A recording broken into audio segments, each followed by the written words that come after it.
तो यहाँ पे फर्स्ट जो पोस्ट है उसके बारे में बात करेंगे, जनरल ड्यूटी जीडी, जिसमें आपकी एज जो रेंज दे रखी है 21 से 25 होनी चाहिए। आपका जो ग्रॉस अमाउंट यहाँ पे आपको जो मिलेगा वो है 1,07,565 रुपीज। बहुत ही अच्छा पैकेज है और लास्ट डेट इसकी 28 Feb 2024 रहने वाली है। हेलो दोस्तों, कैसे हैं आप लोग? वेलकम है आपका हमारे यूट्यूब चैनल में। आज के इस वीडियो में बात करेंगे आईसीजी इंडियन कोस्ट गार्ड की तरफ से निकलने वाली जॉब अपडेट के बारे में। तो फिलहाल अभी कुछ दिन पहले ही जो है वो अपडेट्स निकली थी जिसका हमने वीडियो बनाया था। आज फिर जो है एक और अपडेट के बारे में यहाँ पे आप वीडियो बनाने वाले हैं। तो आज हम बात करेंगे आईसीजी इंडियन कोस्ट गार्ड की तरफ से निकलने वाली जॉब अपडेट के बारे में। तो यहाँ पे जितने भी कैंडिडेट्स का सपना है कि उनके तन बदन पे यहाँ पे वर्दी हो, तो बहुत ही बड़ी अपॉर्चुनिटी होने वाली है उन कैंडिडेट्स के लिए। तो इस वीडियो में हम बात करेंगे यहाँ पे किस पोस्ट के लिए भाई वैकेंसी यहाँ पे रखी गई है, और आगे बात करेंगे कि क्या क्या इसमें एजुकेशनल क्वालिफिकेशंस क्या रहेंगे, एज लिमिट क्या रहेगी, सिलेक्शन प्रोसीजर किस तरह का रहेगा, सैलरी कितनी मिल जाएगी, क्या पे लेवल्स रहेंगे, और आगे बात करेंगे एग्जाम पैटर्न, एग्जाम कंटेंट के बारे में किस तरह के रहेंगे, और लास्ट में देखेंगे कि अप्लाई कैसे करना है। तो दोस्तों इस वीडियो में स्टार्ट टू एंड तक बने रहिएगा ताकि आपसे छोटी से छोटी डिटेल्स भी मिस ना हो। तो चलिए वीडियो को स्टार्ट करते हैं।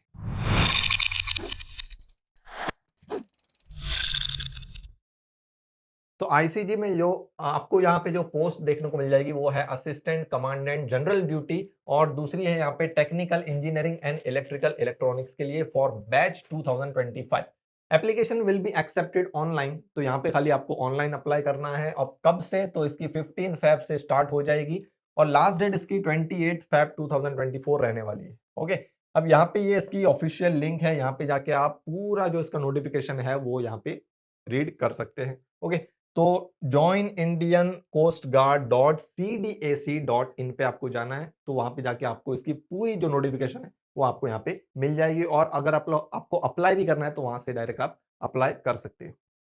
आगे बात करेंगे एज लिमिट और आपकी जो क्वालिफिकेशंस है उसके बारे में। तो यहाँ पे फर्स्ट जो पोस्ट है उसके बारे में बात करेंगे, जनरल ड्यूटी जीडी, जिसमें आपकी एज जो रेंज दे रखी है 21 से 25 होनी चाहिए, और आपको इस डेट तक आपको काउंट करनी है 1 जुलाई 2024। आपको की डेट्स भी यहाँ पे प्रोवाइड की है कि 1 जुलाई 1999 से लेके आपका 30 जून 2003 तक आपका डेट ऑफ बर्थ है, तो आप यहाँ पे एलिजिबल हो। ओके, 5 इयर्स रिलैक्सेशन मिल जाएगा जो कि इंडियन कोस्ट गार्ड में या फिर आर्मी, नेवी, एयरफोर्स में अपनी ड्यूटी जो है वो सर्व कर रहे हैं उनके लिए।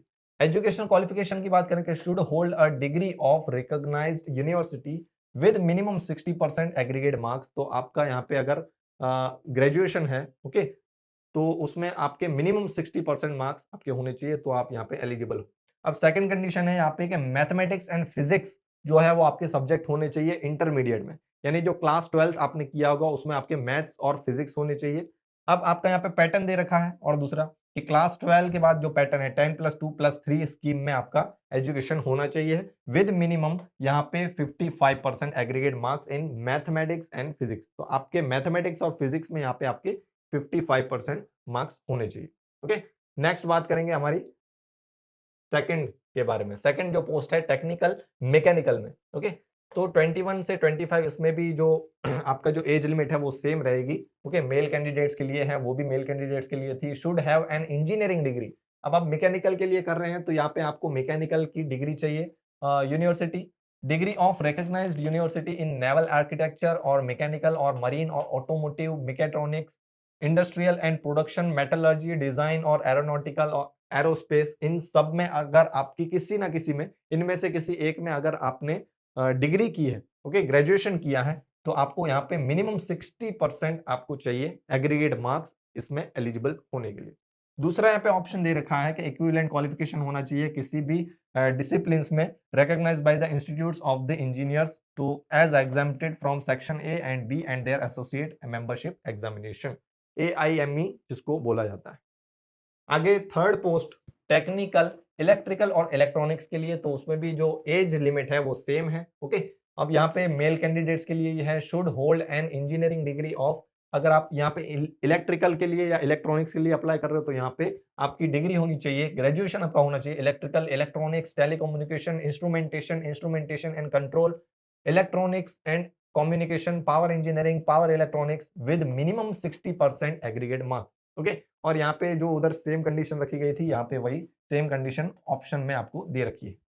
सेकंड है आपका यहाँ पे मैथमेटिक्स और फिजिक्स आपके मेन सब्जेक्ट होने चाहिए अप टू इंटरमीडिएट यानी 12th तक। ओके, आपके इंटरमीडिएट तक यहाँ पे मैथमेटिक्स और फिजिक्स होना चाहिए। क्लास 12 के बाद आपका पैटर्न 10+2+3 के स्कीम में आपने एजुकेशन हासिल किया हुआ होना चाहिए, या फिर इसके इक्विवेलेंट में आपके मिनिमम 55% एग्रीगेट मार्क्स होने चाहिए मैथ्स और फिजिक्स में, तो यहाँ पे आप एलिजिबल हो। ओके, तो यहाँ पे अगर आप अप्लाई कर रहे हो आईसीजी में या फिर किसी और एग्जाम की अगर प्रिपरेशन कर रहे हो, किसी और गवर्नमेंट एग्जाम को यहाँ पे क्रैक करना चाहते हो, तो हमारा एक्सक्लूसिव प्रिपरेशन पैक है जिसमें आप एनरोल कर सकते हो, जिसमें आपको यहाँ पे एप्टीट्यूड रीजनिंग के लेक्चर्स ऑल इन वन, हमारा बेस्ट सेलिंग मटेरियल जो कि हेल्पफुल है सभी तरह के गवर्नमेंट एग्जाम्स में, और उसी के साथ 300 मॉक टेस्ट जो कि आपको रियल एक्सपीरियंस कराएंगे एग्जाम का। तो यहाँ पे आपको इतने सब बेनिफिट मिल जाएंगे एक ही पैकेज में, तो एक बार जरूर से चेकआउट कर लेना। आगे बढ़ते हैं, बात करते हैं सैलरी की। तो यहाँ पे पे लेवल 10 की सैलरी मिल जाएगी जिसमें आपका बेसिक पे होगा 56,100 और उसी के साथ आपको डीए मिल जाएगा 46%, एचआरए मिलेगा 27%। ओके, क्लास एक्स के लिए है, तो टीए है, डीए है, फिर आपका जो ग्रॉस अमाउंट यहाँ पे आपको जो मिलेगा वो है 1,07,565 रुपीज। बहुत ही अच्छा पैकेज है। ओके, तो भाई यहाँ पे अपॉर्चुनिटी जो है वो बहुत ही बड़ी होने वाली है, जो भी यहाँ पे अप्लाई करना चाहते हैं, जो भी यहाँ पे इंटरेस्टेड हैं, जिनको यहाँ पे जिनको लगन है यहाँ पे सर्व करने की। सिलेक्शन प्रोसीजर के बारे में बात करेंगे तो मेनली यहाँ पे 5 स्टेजेस हैं। ओके, पांचों स्टेजेस के बारे में यहाँ पे डिटेल में आपको बताने वाला हूँ, बिल्कुल भी वीडियो आप स्किप मत कीजिएगा। तो यहाँ पे 1 से लेके 5 स्टेजेस हैं, आप कौन सी है वो आपको बता देंगे। ओके, आगे बढ़ते हैं।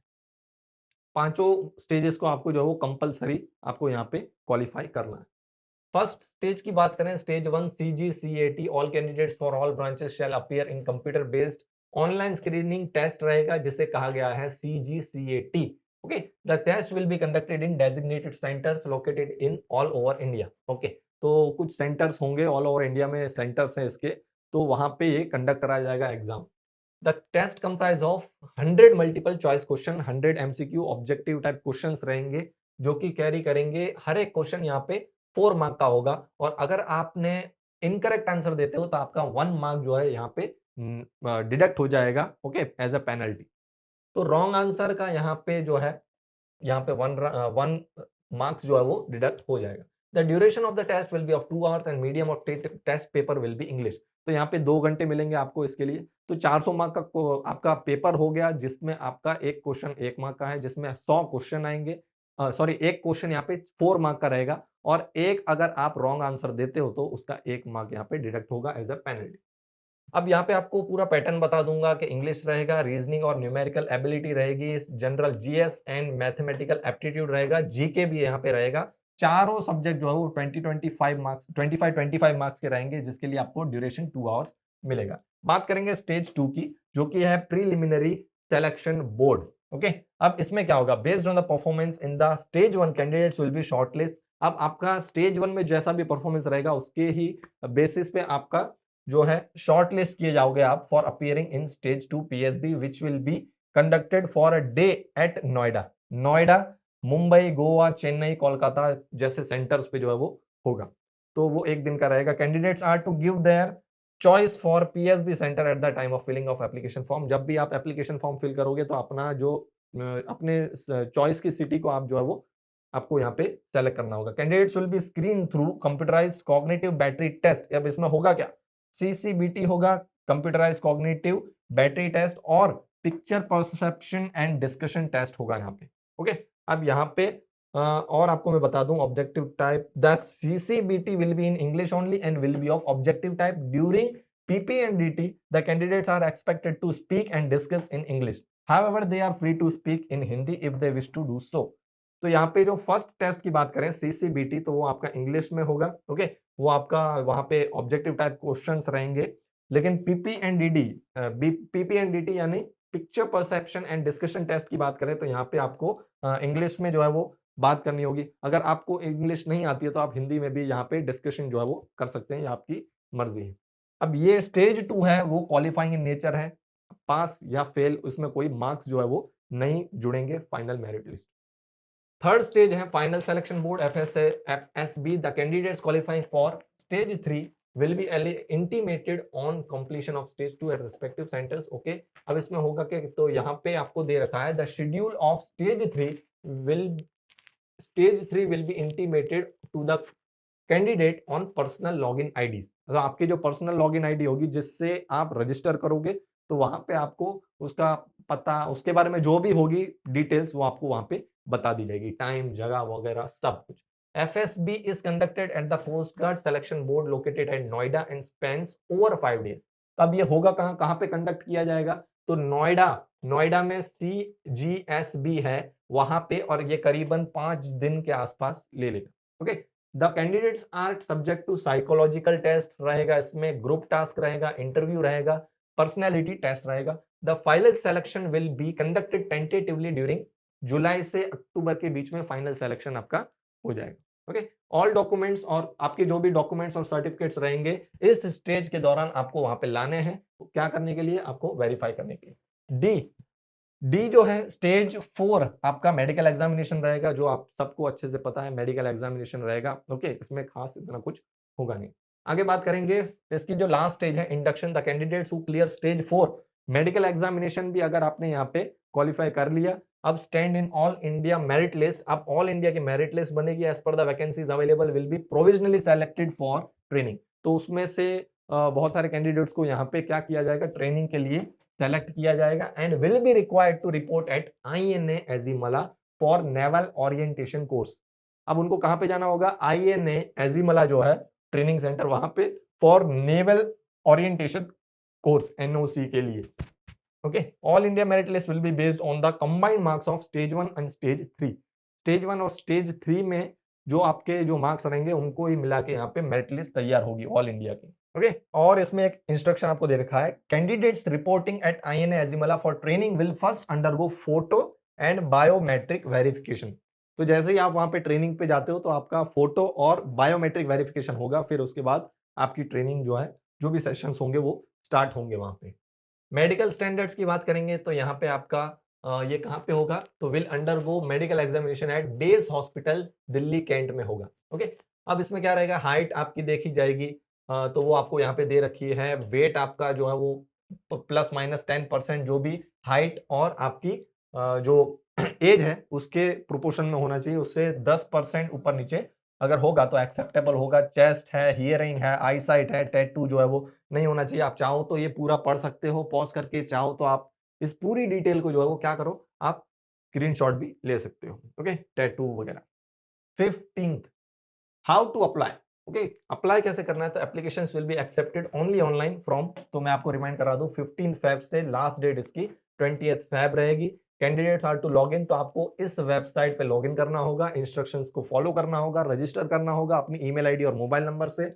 फिर the candidates are to ensure validity of email and mobile number at least up to 31st December 2024। Multi options entry scheme यहाँ पे रखी गई है। तो candidates who fulfil eligibility criteria for both general duty branch and technical branches as mentioned in the paragraph 2 में apply for both the branches indicating option 1 and option 2। तो यहाँ पे जो कैंडिडेट्स दोनों के लिए यहाँ पे एलिजिबल हैं, ओके, तो वो अगर चाहते हैं दोनों में अप्लाई करना तो कर सकते हैं, लेकिन आपको फुल्ली मतलब पूरी तरह से आपको एलिजिबिलिटी जो है वो मैच करनी होगी, तभी आप यहाँ पे अप्लाई कर सकते हो।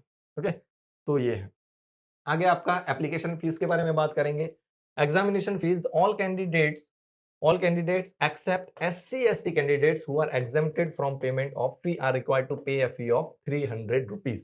तो यहाँ पे जो SC/ST कैटेगरी से बिलोंग करते हैं जो भी कैंडिडेट्स, उनको यहाँ पे कोई भी फीस पे करने की जरूरत नहीं है। ओके, उनके लिए फीस माफ है। बाकी उनके अलावा जो भी कैटेगरीज में बिलोंग करते हैं उनको यहाँ पे 300 रुपीज फीस जो है वो पे करनी होगी बाय यूजिंग, अब ये आपको ऑनलाइन मोड ही पे करनी है बाय यूजिंग नेट बैंकिंग और by using Visa, Master, Maestro, RuPay, credit card, debit card, UPI। Admit card will be issued for the examination only to those candidates who successfully paid the examination fee और who are entitled for waiver of examination fee. तो यहाँ पे जो आपका admit card होगा वो भी उन्हीं को इश्यू करा दिया जाएगा जिनकी फीस यहाँ पे सक्सेसफुली पेड होगी और पूरा एप्लीकेशन जो है वो सक्सेसफुली यहाँ पे सबमिट होगा तो ही। अदरवाइज उनकी जो एप्लीकेशन है वो या फिर या तो फोर्टफिट हो जाएगी या फिर अटक जाएगी या फिर यहाँ पे रिजेक्ट हो जाएगी। ओके, तो दोस्तों ये था पूरा वीडियो इस पूरी जॉब अपडेट के बारे में। बिल्कुल मुझे बताइएगा आपको कैसा लगा। अगर यहाँ पे कुछ क्वेरी है तो यहाँ पे कमेंट सेक्शन में कमेंट कर देना। वीडियो अच्छा लगा हो तो लाइक कर देना, अपने सभी दोस्तों को शेयर कर देना जिनको आपको लगता है कि उनके लिए बहुत ही अच्छा अपॉर्चुनिटी है। ओके, तो इस वीडियो में इतना ही। मिलते हैं हमारे नेक्स्ट वीडियो में, तब तक के लिए गुड बाय, टेक केयर।